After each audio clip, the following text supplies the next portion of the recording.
Good afternoon, friends. It's a pleasure and that Dr. Garge has asked us to present some of our case studies and the works that we do. And I'm quite pleased to have among us Janvit Sharma, who is an old friend from our York conservation days when we used to meet at the behest of Martan Singh in several places across India. I present this on behalf of Anjali Kalamdani, my wife, Prachit Kalamdani, my son, and Satyajit Chavan, who are the four conservation architects working in our 34-year-old firm. And I'm just going to talk about these two temples, Bhimashankar and Nira Narsinghpur. Next. What is Kimaya? That is what our practice is called. It's an Arabic word, and it is about the alchemy of distilling gold from simple metals.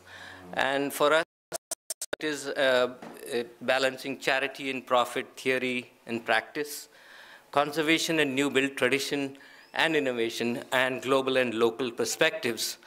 So we have about 485 projects, a lot of them not completed, half completed, prematurely terminated, or whatever. Everybody knows that a long practice that an architect doesn't have too many success stories to it. And there are more than about 400 people who have passed from our office and are now shining examples whom I can see sitting here in the audience, who are practicing and working hard to prove their mettle. And out of the 25 odd temples that we've worked on, some of the ongoing ones, we have the superintending archaeologists of the ASI today here, who are helping us with the Kopeshwar at Khidrapur, the Bhimashankar, of course, which is not a listed state monument, but it is a Jyotirlinga shrine. The Nira Narsinghpur, which is a listed monument. And on the right, you have this Purushottam Puri. It's a completely rebuilt, it's going to be rebuilt. It's an 800-year-old temple in the district of Bid. Then you have Tulsi Bagh in Pune, one of the most popular shrines over there. And the Mohini Raj Mandir, which is at Nevase, the place where Jnaneshwar Maharaj is said to have written his Jnaneshwari, and which was built by the Diwanjis of Ahilyabai Holkar by the name of Chandrachud. Today we have our Chief Justice who represents that family. It's a beautiful little temple in a small town of Nevasa. Then there is this Jyotiba temple, and of course Baneshwar, which is very popular for children and students to go on a picnic from Pune, being very close by. So this is just a small representation, but I'll quickly get down to the Bhimashankar, which is a lovely place, a very gushing, flowing origin of Bhima river, the most popular image of Bhimashankar. And you have the state protected animal, which is the flying squirrel, which is found in abundance in the forest there. And of course, you have these dramatic peaks from where the Pune district looks at the Konkan district, and it's a marvelous place, a fantastic place. I also speak as a founder member of the Institute of Urban Designers here and the Conservation Architects Community of India, which was formed about 3 years ago in Bhopal. And many of us are trying to bring together conservation architects.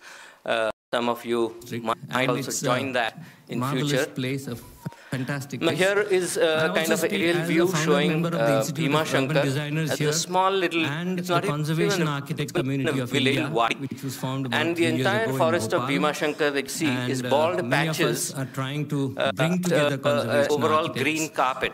Some of you and down there is Raigad, about 1,000 feet. below there is Raigad. So that is a classic view of Bhimashankar as you will have it. And most of the Shankara shrines that we know in our country are either located at a river or at the top of a hill or a mountain. And in some of the most remote and almost heavenly kind of place. So this is no exception. And though it is not listed as a state protected monument, but the state archaeology and Dr. Garge and Dr. Vane have been very forthcoming in providing all the help that is required for the conservation of not only this temple but also the origins of the river Bhima. Now, being a part of the Jyotirlingas, this very celebrated geography, religious geography of the country, Bhimashankar, Trambakeshwar and Krishneshwar, these three happen to be the sites in Maharashtra. And not only this temple, about 6 years ago, we became familiar with the now being a part of the Jyotirlinga, about the Mrityunjaya Lingam and several other places that go with the origin of the river Bhima and the mythology associated to it.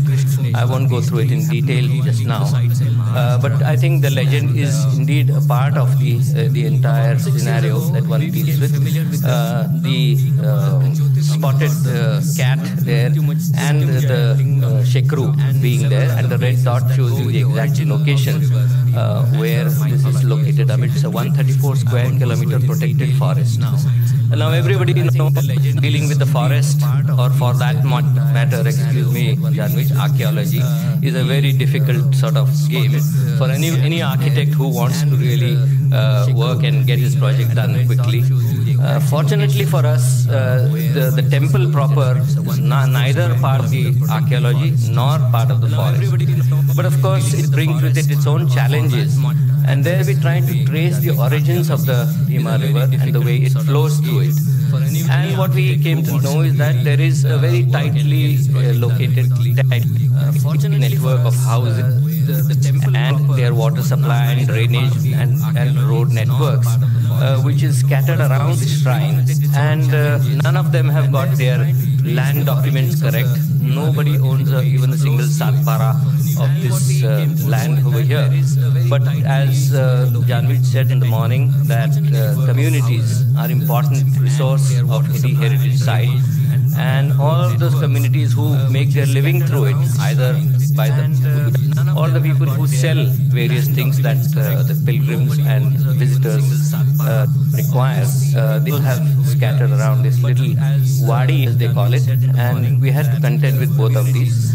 We try to trace the river. It's very difficult actually, because the river doesn't come in one channel. It comes through several places, and there are several entrances into the river bowl, which comes in.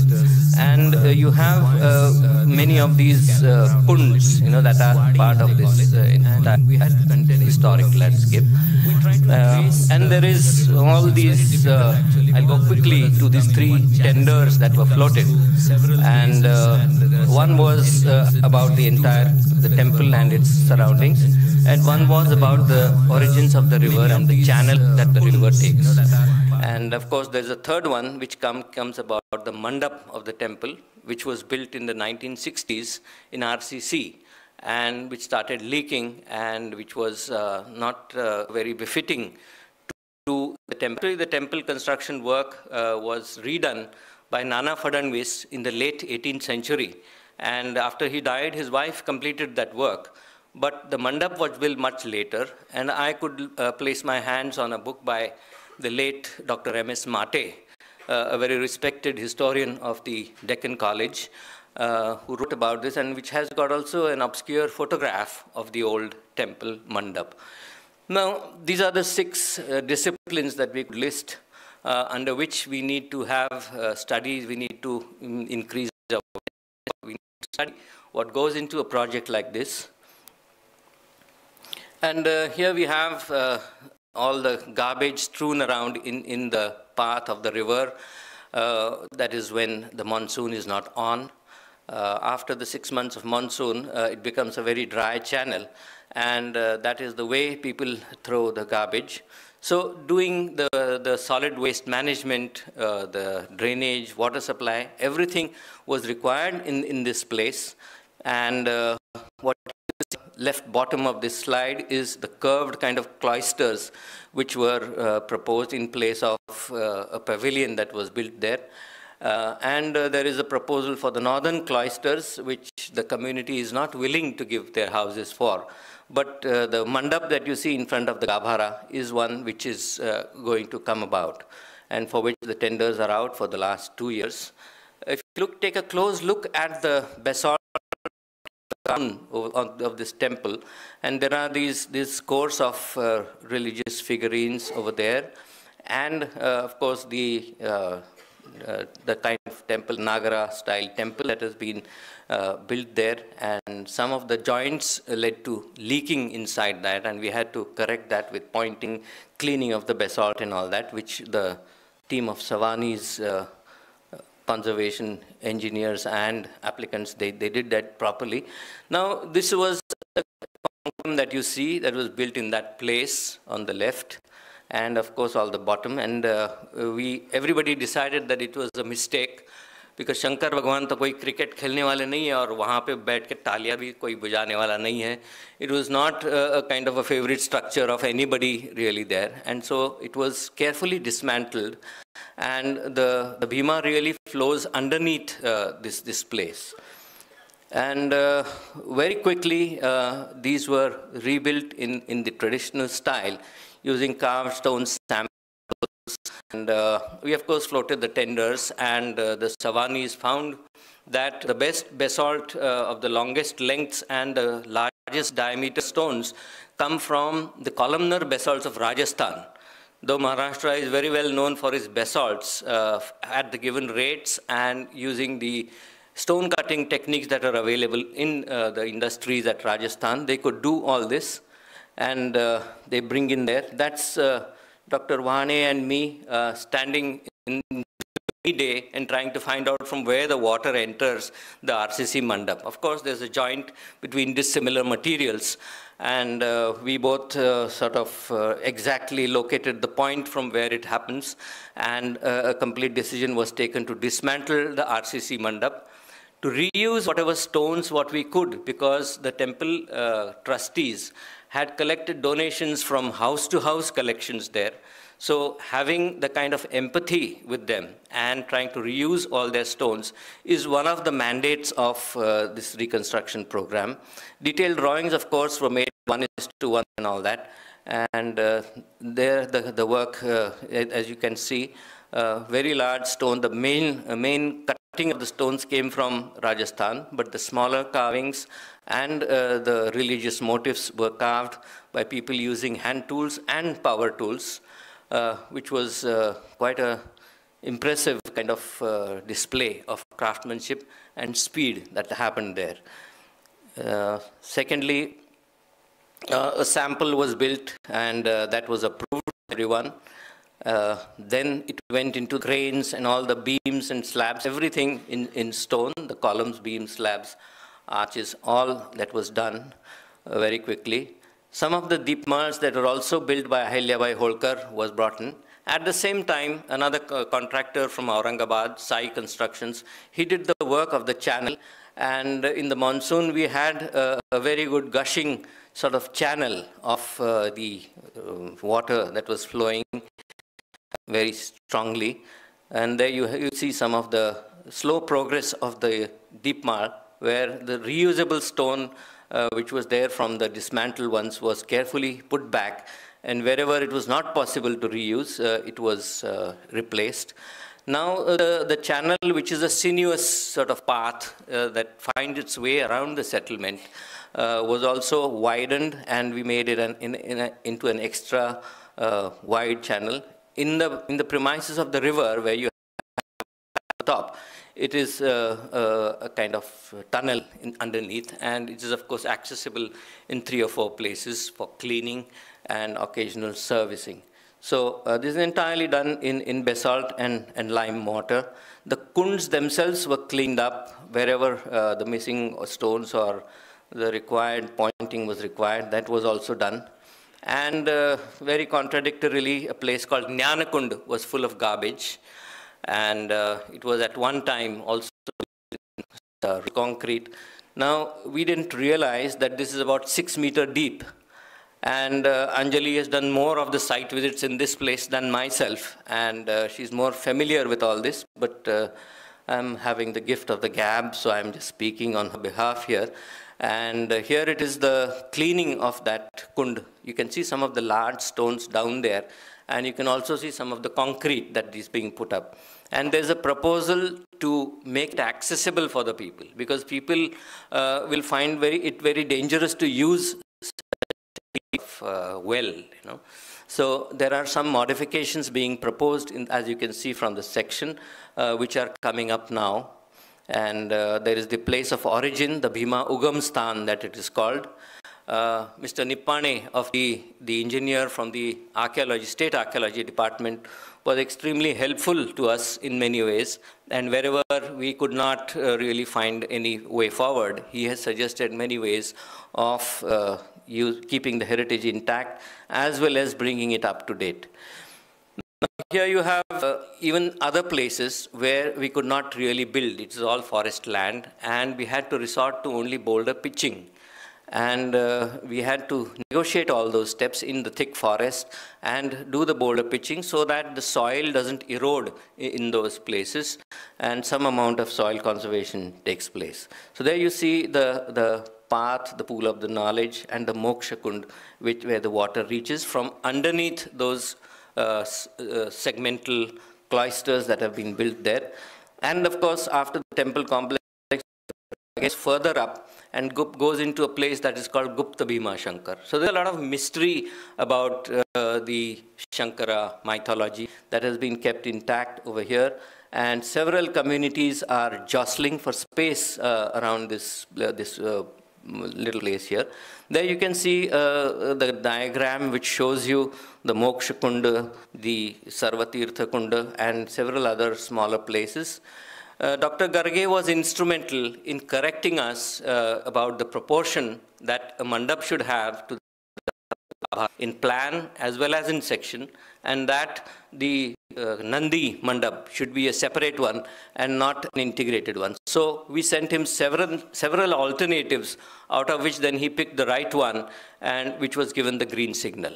Now, in this case, it was necessary to get all the technology, because when you conserve, you never really go from zero stage to actually building a temple. You replace some of the parts, you try to change some of the things. But here, it is a completely different intangible heritage that we are trying to embark on. Kis tarah se banaya jata hai temple, and how does one source the parts, put them together so that you would have the complete effect. So there you had all the corrected proportions, the heights and the stones over there. So you can see 1.5 to 1, which is the proportion of the main shikhara to the mandap roof. And of course, you had a lot of 3D drawings that were made by the architects in our office to finally yield something that was acceptable, and that was very similar to the Trambakeshwar temple, which is near Nashik. Dr. Chikarmane from the IIT Roorkee came in because we were looking at the Mayavati ashram in Uttarakhand, and we came across him. He's a IIT, Bombay IIT engineer who helped us with a lot of things. But he said that, look, you're not just building something that will withstand earthquakes and gravity and all that. But for the state archaeology, you've got to build up a system whereby, it is in a foolproof manner brought out that you're doing something that can be replicated many times over. So he asked for building a model of 1/4 scale. And the Savani engineers built this. Unfortunately, these corbels were too large. The corbel projection has to be half that of the height. And here in this case, it was too large, so it was dismantled and put up again. And secondly, as I come to the end of this particular presentation, this is a very fresh slide. Only yesterday, we had conducted this historic test where a full-scale column was subjected to 18 tons of vertical load and about 8 tons of lateral load at the same time. Plus that a dome yields on a standing column is something which was empirically tested here. And we came out with flying colors. Not a millimeter of the stone moved, neither any of it cracked or anything, you know. So the test has been validated. Of course, we'll have to do it 3 times, because unless you do this kind of a 3 variations in this, because it's a natural material and it might have variations in its molecular and structural behavior. And it has to be validated by not only College of Engineering, but IIT Roorkee. So, and that's a big hand for these engineers who have helped us in this kind of a experimentation, and which will go a long way in having these kind of experiments done for these large structures where we respect heritage on one hand and we take it forward into contemporary times. Over to the next project, which is Nira Narsinghpur, and this happens to be the Kuladaiva, or the family deity of our former Chief Minister Devendra Fadnavis. It also is the last village at the southeast corner of Pune district in the Indapur Taluka, which is that you can see on the map here. And this is straight out of a district tourism plan where we had helped consulting engineering services put across some of the ideas and proposals for Pune's district tourism. And we got about looking at the population, a very tiny village of not even 2,500 people, and which has these ghats, which has an old temple, and very few people really over there.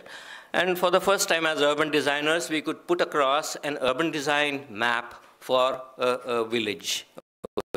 The residential, the religious, the recreational, and of course the government land. The red one is the public, semi-public, which is government land. Of course, there is the green, which is the agricultural land. An extremely rich place, the north of which has the river Bhima, and from the south you have the river Nira flowing, the confluence of which is used like a place where there is a bit of death worship also that is done there for Dashakriya Vidhi and things like that.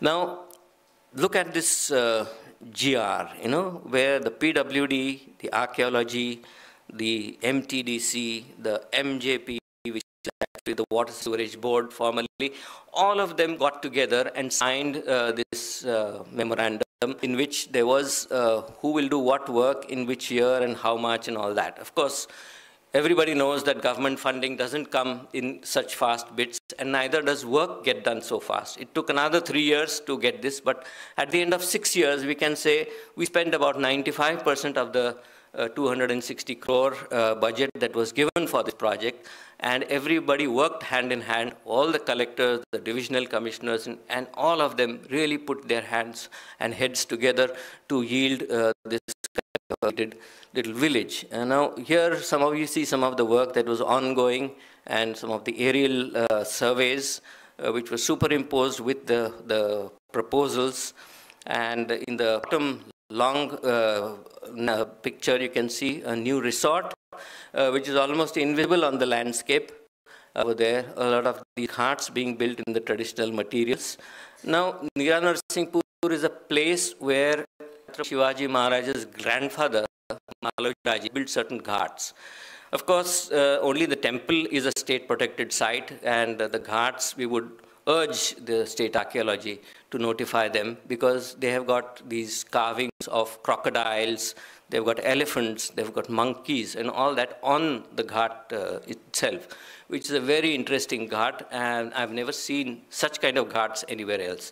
So they should also be notified, probably, in the years to come. There you have the Chief Minister looking at with Mama Bharne, and of course Chief Engineer, and we were explaining the proposals to them. And lo and behold, you have a kind of a lime stucco, because Maharashtra has got a lot of this lime stucco over the stone base that you have for the Gabhara. and which people find very strange. They find it very close to those colored temples that you see in South India. And many hardcore conservationists would say, "Ye kya kar diya tumne? Isko bright kaise bana diya?"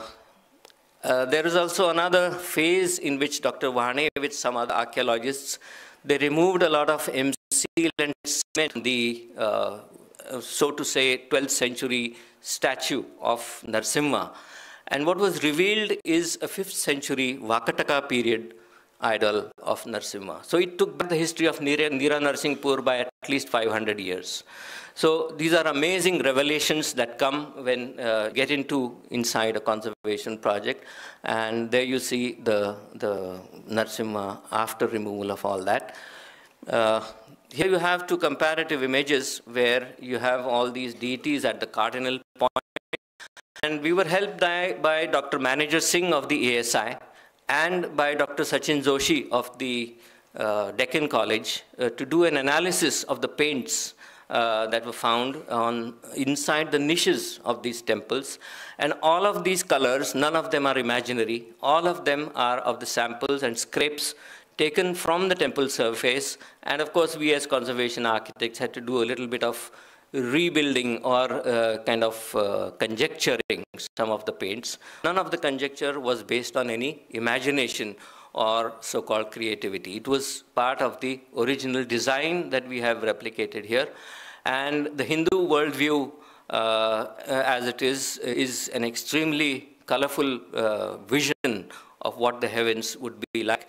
And that is what has not only put back some of the colors back on this temple, but the temple trustees and everybody around, it has been a kind of a, you could say, factory gesture, and everybody is quite happy about it. Of course, with time, the colors would fade, and it would start again looking a bit like that thing. But there is now a conservation manual to it. There is a kind of repairs and repainting or whatever is required for that. And in this case, the paint was integrated with the lime stucco. It was not applied like a brush. It was integrated into the lime stucco. It's a kind of method that we adopted and we tried to improvise on the temple of Nai, which we did in Satara district about 10 years ago. So here you have all these individual duties. Somebody had their heads blown off, somebody had their hands or legs broken off, and all of there is a detailed documentation that has happened of this. And I agree with Janvij that there should be a detailed documentation of all of these things before and after, and even not just before and after, but also during the process. What went into the process? How much did it take? The money, the time, and the materials that went into it. Now, is it that we do just the heritage of it and leave it alone? In this case, came across a place which is a 2.5 acre plot which was abandoned, which is called Mankeshwar Wada. And it was taken over by the government, and a resort, a multipurpose hall, and a tourist center was built in it, paying our respects to the brick and stone exterior of the temple complex. And of course, there were other things like a new medical center, a police station, an ST stand, and several things that the place did not have so far. Some of the parts of that Mankeshwar Wada, which is the boundary walls and the arches, they were all kept intact and they were stabilized as part of the ruin. Sadashiv Mankeshwar was a very famous figure in Bajirao II's regime. And the British have mentioned his name in several places when they visited Shaniwar Wada. So there are other parts like the Vinsurkar Wada. The Vinsurkar Dani Sardars who were one of the few survivals of the Battle of Panipat and who have a long family history. Today, their own Wada, which is waiting for conservation. And I'm sure with Dr. Garge's help, we will go and do that also, complete that little part. And of course, the sewage treatment or the Dashakriya Ghat and the Sulabh toilet are now complete. And of course, the new tourist infrastructure being in place. And you have lots of tourists gazing across into the landscape. Not only that, the project gave us a Griha 4-star rating award for the passive solar design, because historic buildings. And probably another avenue that we should explore as conservation architects is ask Griha to how to look into conservation and make it more greener. To end my presentation, these are a couple of the UNESCO Asia Pacific awards that we lift. One was the Award of Merit at the Sakhargarh Nivasini in 2014, and the other was the Ganeshkin Temple, where Jizabai used to take Shivaji Maharaj as a little boy when in to Pashan. And there is a need for the government, I feel, to encourage conservation in a more scientific and aesthetic manner for more than the 66 lakh temples that are across the country and across the world over there. And we should have, I think, a directory of all of these, which will do good service for those who are interested in going to this. I have kept my time, sir. Thank you very much. Any questions?